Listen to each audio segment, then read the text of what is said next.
अस्सलामुअलैकुम, मैं हूं मोहम्मद दिलावर और आप देख रहे हैं मेरा यूट्यूब चैनल INS.Physics। मैं उम्मीद करता हूं कि अल्लाह ताला की रहमत और फजल से आप सब खैरियत से होंगे।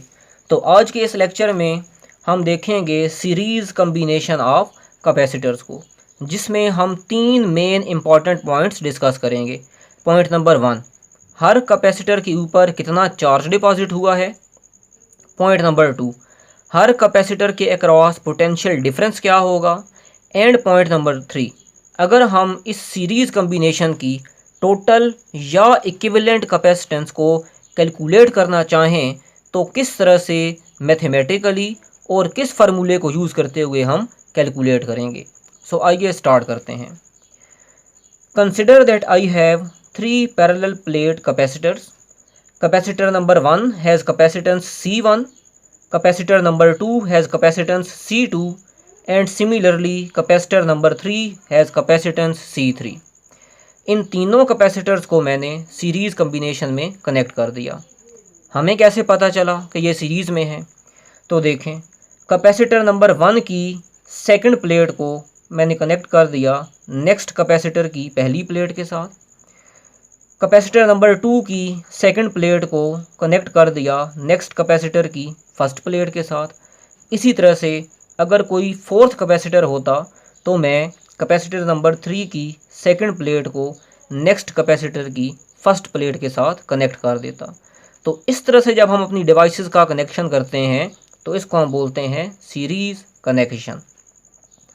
सो अभी आप अज्यूम करें कि हमारे इन तीनों कैपेसिटर्स के ऊपर किसी तरह का कोई चार्ज मौजूद नहीं है, क्योंकि अभी तक मैंने किसी तरह की बैटरी को अटैच नहीं किया। लेकिन अगर मैं इन कैपेसिटर्स को चार्ज करना चाहता हूँ तो मुझे क्या करना पड़ेगा? इन तीनों कैपेसिटर्स के अक्रॉस मुझे एक बैटरी को कनेक्ट करना पड़ेगा। सो मैंने क्या किया, एक डीसी बैटरी जिसका पोटेंशियल V है उसको across the points A and B connect कर दिया ताकि मैं अपने कैपेसिटर्स को चार्ज कर सकूं। Now what will happen? Conventionally battery के नेगेटिव टर्मिनल ने इस प्लेट से, क्योंकि ये मेटल की बनी हुई है, तो इस प्लेट से या इस कंडक्टर से एक पॉजिटिव चार्ज को अट्रैक्ट किया। जब वो पॉजिटिव चार्ज यहाँ पर पहुँचा तो वही पॉजिटिव चार्ज रिपेल होता हुआ हमारे पहले कैपेसिटर की लेफ़्ट प्लेट के ऊपर वो पॉजिटिव चार्ज जाकर डिपॉजिट हो गया। अभी क्या इस प्लेट के ऊपर कोई चार्ज आया? नहीं। इस प्लेट के ऊपर चार्ज कब आएगा? इस प्लेट के ऊपर चार्ज उस टाइम आएगा जब इलेक्ट्रोस्टैटिक इंडक्शन का फिनोमेना स्टार्ट हो जाएगा। और वो क्या है, ज़रा गौर से देखिएगा। कंसिडर करें कि पहले कैपेसिटर की ये मेरे पास एक प्लेट है, तो वो मैंने यहाँ पर बना दी। इस दूसरी प्लेट को मैंने एक कंडक्टर के थ्रू अगले कैपेसिटर की पहली प्लेट के साथ कनेक्ट कर दिया। सो ये प्लेट इस कैपेसिटर की है, ये प्लेट इस कैपेसिटर की है। अभी पहले कैपेसिटर की सिर्फ लेफ़्ट प्लेट के ऊपर एक पॉजिटिव चार्ज हमारी बैटरी ने ट्रांसफ़र किया है।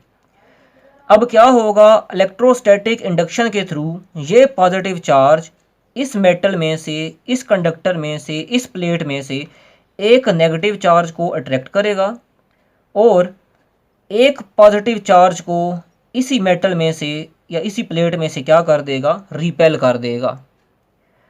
अब ये पॉजिटिव चार्ज रिपेल होता हुआ अगले कैपेसिटर की इस प्लेट के ऊपर जाकर डिपॉजिट हो जाएगा।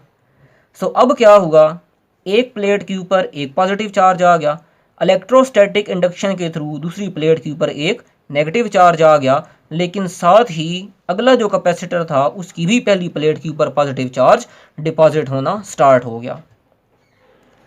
अब अगर हमारी बैटरी एक चार्ज इस प्लेट के ऊपर नहीं भेज रही, मैं आपको कहता हूं कि हमारी बैटरी जो है वो 4 चार्जेस इस प्लेट के ऊपर भेज रही है, ये पॉजिटिव 4 चार्जेस हैं। तो अब जब एक पॉजिटिव चार्ज था तो वो एक नेगेटिव चार्ज को अट्रैक्ट कर रहा था, एक पॉजिटिव चार्ज को रिपेल करके आगे भेज रहा था। अब जब 4 पॉजिटिव चार्जेस इस प्लेट के ऊपर आ जाएंगे तो 4 पॉजिटिव चार्जेस इस प्लेट में से 4 नेगेटिव चार्जेस को अट्रैक्ट करेंगे और इसी तरह से 4 पॉजिटिव चार्जेस को इस प्लेट में से क्या कर देंगे, आगे रिपेल कर देंगे और वो 4 पॉजिटिव चार्जेस अगली प्लेट के ऊपर यहाँ पर डिपॉजिट होना स्टार्ट हो जाएंगे।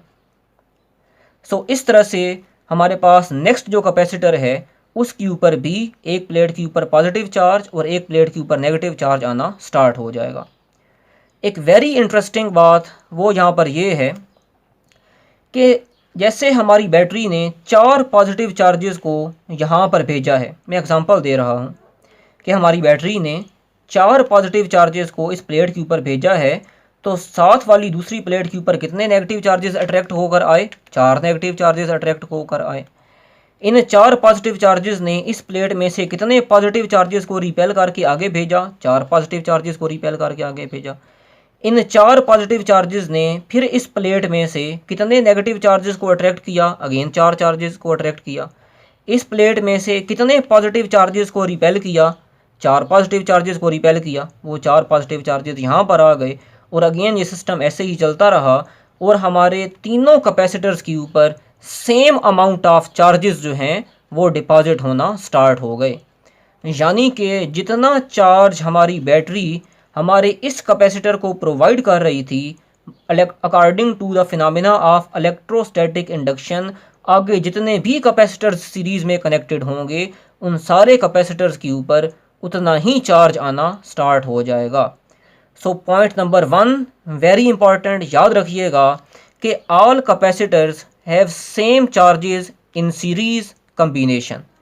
Q1 is the charge on capacitor number 1, Q2 is the charge on capacitor number 2 and Q3 is the charge on capacitor number 3, which is equal to the charge provided by this battery to the circuit.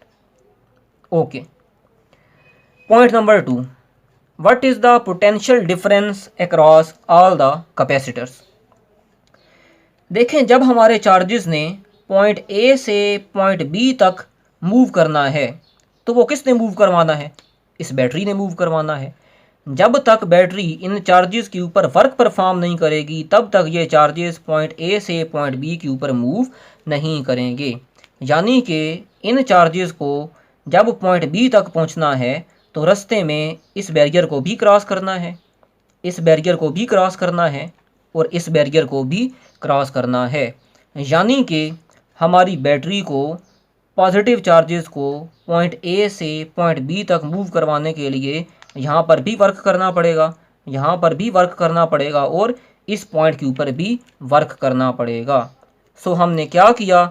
That W is the work done by the battery on moving the charges from point A to point B. लेकिन क्योंकि रास्ते में 3 barriers हैं तो क्या होगा कि इस बैरियर यानी कि इस कैपेसिटर को क्रॉस करने के लिए जो वर्क किया गया दैट इज़ W1, इस कैपेसिटर को क्रॉस करने के लिए जो वर्क किया गया दैट इज़ W2 और इसी तरह से इस बैरियर को क्रॉस करने के लिए हमारी बैटरी ने जो वर्क किया that is W3। So total work done by the battery is converted into 3 works. Okay, अब देखें ऐसी कौन सी क्वांटिटी है जो सीरीज़ कम्बिनेशन के अंदर बिल्कुल सेम है। तो अभी हमने देखा कि तीनों कैपेसिटर्स के ऊपर जो चार्ज रहेगा वो बिल्कुल सेम रहेगा। सो अगर मैं इस इक्वेशन को W equals W1 plus W2 plus W3, अगर मैं इस पूरी इक्वेशन को Q से डिवाइड कर दूँ, Q से डिवाइड करने से क्या हुआ? Work done per unit charge वो किसकी इक्वल होता है? पोटेंशियल की इक्वल होता है। So W1 by Q V1, W2 by Q V2, W3 by Q is V3. V1 is the potential difference across capacitor C1, V2 is the potential difference across capacitor C2 and V3 is the potential difference across capacitor C3, which is equal to the total potential or total voltage of the applied battery. क्यों? क्योंकि total work done on these charges by the battery is equal to the potential of the battery. So एक चीज़ और पता चली कि series combination के अंदर जो पोटेंशियल डिफरेंस होगा हर कैपेसिटर के अक्रॉस वो सेम नहीं होगा बल्कि वो डिफरेंट होगा। एग्जांपल के तौर पर मैंने जो बैटरी अटैच की हुई है वो 10 वोल्ट की है, तो ये पॉसिबिलिटी हो सकती है कि इस 10 वोल्ट में से 5 वोल्ट पोटेंशियल डिफरेंस अपीयर हो C1 के across, 3 volt potential difference appear हो C2 के अक्रॉस और 2 वोल्ट पोटेंशियल डिफरेंस अपीयर हो C3 के अक्रॉस, ये पॉसिबिलिटी हो सकती है। सो पॉइंट नंबर 2 हमें क्लियर हुआ कि potential difference is divided across all the capacitors when capacitors are connected in series. अब हम देखते हैं अपने थर्ड पॉइंट को कि हम इक्विवेलेंट कैपेसिटेंस को किस तरह से कैलकुलेट कर सकते हैं। सो अभी हमने इस इक्वेशन को देखा कि जितना भी पोटेंशियल डिफरेंस हर कैपेसिटर के अक्रॉस आएगा, अगर हम उन सारे पोटेंशियल डिफरेंसेस का सम करें तो वो इक्वल आएगा potential of the applied battery.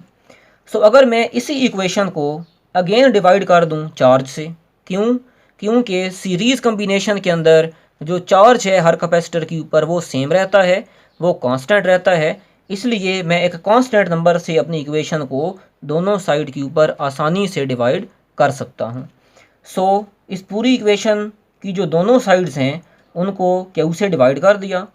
Q से डिवाइड करने से क्या हुआ, देखें Q is equal to C V, ये फार्मूला होता है। यहाँ से अगर आप देखें तो Q over V is equal to C, या V over Q is equal to 1 over C. So V1 over Q is equal to 1 over C1 plus V2 over Q is equal to 1 over C2 and V3 over Q is equal to 1 over C3। और left side के ऊपर V over Q, V potential voltage of the applied battery, Q क्या है, Q is the charge supplied by the battery. Battery हमने कहाँ पर connect की हुई थी, in between point A and point B. It means के V ओवर क्यू यानी कि 1 over C equivalent point A और B के दरमियान जो कैपेसिटेंस होगी that is the total or equivalent capacitance. So ये रिलेशन मेरे पास बना। इस रिलेशन को मैं यूज़ करूँगा जब भी मुझे कुछ कैपेसिटर्स सीरीज़ कम्बिनेशन के अंदर दिए जाएंगे और उनके लिए टोटल कैपेसिटेंस का पूछा जाएगा। मिसाल के तौर पर मेरे पास 3 कैपेसिटर्स हैं जो कि सीरीज़ में कनेक्टेड हैं और इन तीनों कैपेसिटर्स की जो कैपेसिटेंस है वो 2 फैरेड है। इक्विवेलेंट कैपेसिटेंस कितनी होगी इन तीनों कैपेसिटर्स की, तो देखें फार्मूला हमारे पास आ चुका है 1 ओवर C1, ये C1 C2 C3। तो जब इन तीनों की वैल्यूज़ को हमने पुट किया तो ये हमारे पास बना 1 over 2 plus 1 over 2 plus 1 over 2। जब इसको सॉल्व करेंगे तो ये हमारे पास आंसर आएगा 1 upon C equivalent is equal to 3 over 2 and C equivalent is equal to 2 over 3 which is equal to 0.67 farad. यानी कि जब 2 फैरेड के कैपेसिटर्स को मैं सीरीज़ में कनेक्ट करूँगा, कितने कैपेसिटर्स हों, 3 कैपेसिटर्स हों, देन उन तीनों कैपेसिटर्स की जो टोटल कैपेसिटेंस होगी दैट विल बी 0.67 फैरेड।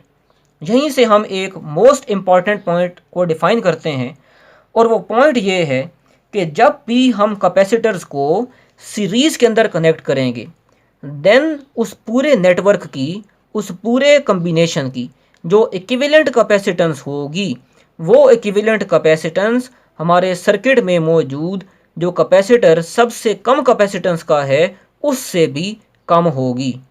यानी कि टोटल या equivalent capacitance in series combination is less than the smallest capacitance. यहाँ पर जो 2 फैरेड है तो आप देखें कि हमारी जो टोटल कैपेसिटेंस आई वो इस 2 फैरेड से भी कम आई है। या आप इसको ऐसे भी समझ सकते हैं कि अगर मेरे पास 3 कैपेसिटर्स हैं, एक कैपेसिटर 1 फैरेड का है, एक कैपेसिटर 2 फैरेड का है, एक कैपेसिटर 3 फैरेड का है, अगर मैं इन तीनों सीरीज़ कैपेसिटर्स की टोटल कैपेसिटेंस कैलकुलेट करूंगा तो जो टोटल कैपेसिटेंस मेरे पास आएगी वो 1 फैरेड से भी कम आएगी, क्योंकि हमारे सर्किट में जो सबसे कम कैपेसिटेंस का फैरेड है वो 1 फैरेड का कैपेसिटर है। सो आई थिंक ये पॉइंट आपको क्लियर हो चुका होगा। अब नेक्स्ट पॉइंट की तरफ मूव करते हैं कि अगर हमारे पास 2 कैपेसिटर्स हों और 2 कैपेसिटर सीरीज़ में हों तो उसके लिए हम डायरेक्ट इस फार्मूले को इस्तेमाल करते हैं और ये फार्मूला हमने इसी फार्मूले से ही ड्राइव किया है 1 over C1 plus 1 over C2 is equal to 1 upon C equivalent. So 1 upon C equivalent is equal to LCM लिया C1 C2 ऊपर आ गया C1 plus C2। So C equivalent reciprocal लेने के बाद आई C1 C2 divided by C1 plus C2। तो इस फार्मूले को हम कब यूज़ करेंगे, जब दो कैपेसिटर्स C1 और C2 कैपेसिटेंस के सीरीज़ में कनेक्टेड हों। ओके, अगर मेरे पास n नंबर ऑफ कैपेसिटर्स हों और उन n नंबर ऑफ कैपेसिटर्स की जो कैपेसिटेंस है वो बिल्कुल सेम हो, देन मैं टोटल कैपेसिटेंस को किस तरह से कैलकुलेट करूँगा। देन मैं क्या करूँगा कि वो जो सारे कैपेसिटर्स जिनकी कैपेसिटेंस सेम है उस कैपेसिटेंस को मैं डिवाइड कर दूंगा सर्किट में मौजूद टोटल जो कैपेसिटर्स हैं उनकी तादाद के ऊपर, तो मेरे पास उस कम्बिनेशन की इक्विवेलेंट कैपेसिटेंस आ जाएगी। मिसाल के तौर पर मेरे पास 5 कैपेसिटर्स हैं और पांचों कैपेसिटर्स की जो कैपेसिटेंस है वो सेम है 10 फैरेड है। तो बजाय इसके कि मैं ये वाला फार्मूला इस्तेमाल करूं और फिर एलसीएम लूं तो ये प्रोसीजर लेंथी हो जाएगा। मैं सिंपल क्या करूंगा कि क्योंकि कैपेसिटेंस सब कैपेसिटर्स की सेम है तो 10 फैरेड को मैं डिवाइड कर दूंगा नंबर ऑफ कैपेसिटर्स से, और जहाँ पर क्योंकि 5 कैपेसिटर्स हैं तो 5 से डिवाइड कर दिया तो मेरे पास इक्विवेलेंट कैपेसिटेंस आ गई 2 फैरेड। लेकिन ये फार्मूला हम सिर्फ़ और सिर्फ कब इस्तेमाल करेंगे, जब हमारे सीरीज़ कम्बिनेशन के अंदर जितने भी कैपेसिटर्स हैं उन सारे कैपेसिटर्स की जो कैपेसिटेंस है वो बिल्कुल सेम होगी, and n is the number of capacitors. So I hope so कि आपको सीरीज़ कम्बिनेशन जो है वो ईज़िली अंडरस्टैंड हो चुका होगा। तो मिलते हैं जी नेक्स्ट वीडियो में एक नेक्स्ट लेक्चर के साथ, तब तक के लिए अल्लाह हाफिज़।